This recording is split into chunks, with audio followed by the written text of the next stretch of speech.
윤석열 대통령은 감사원은 헌법기관으로 대통령실과 독립적으로 운영된다면서 관련 언급은 부적절하다고 밝혔습니다. 감사원이 문재인 전 대통령 서면 조사를 통보한 것에 선긋기를 한 것인데, 하지만 여야 정치권은 이와 관련한 장외 공방으로 뜨겁습니다. 조은지 기자입니다. 감사원이 문재인 전 대통령 서면 조사를 통보한 데 대해 윤석열 대통령은 원론적인 말로 거리두기에 나섰습니다.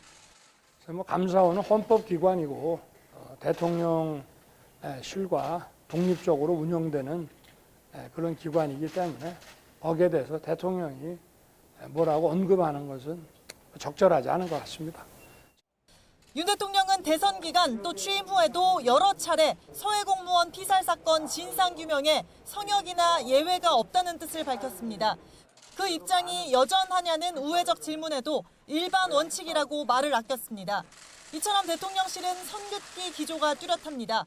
문 전 대통령이 무례한 짓이라고 반발했고, 더불어민주당은 범국민 저항운동을 언급했고, 시민단체는 22일 촛불 집회까지 예고했는데, 대통령실 관계자는 관련 논평 자체가 부적절하다, 따로 논평하지 않겠다고 거듭 강조했습니다. 전선은 국회에서 뜨겁게 불붙었습니다. 정치 탄압 중단하라!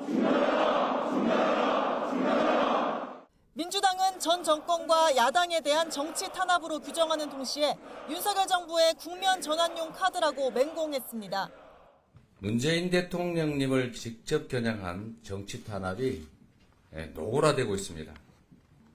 이미 헛발질로 판명난 북풍몰이를 빌미로 해서 전직 대통령에 대해서 보복 감사를 시도하고 있습니다.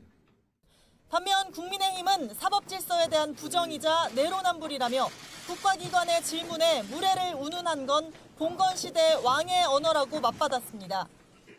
전직 대통령인 문재인에 대해서 특권을 인정해달라는 말씀인지 되묻지 않을 수가 없습니다. 오히려 이렇게 성을 내시는 것이 훨씬 더 이상하게 보입니다. 정치 보복은 있어서는 안 되지요. 대통령실은 여야 대표와 만날 생각엔 변함이 없고 시기를 조율하고 있다고 설명했는데, 이 같은 강대강 대치 속에 회동은 당분간 쉽지 않을 거라는 전망이 우세합니다. YTN 조은지입니다.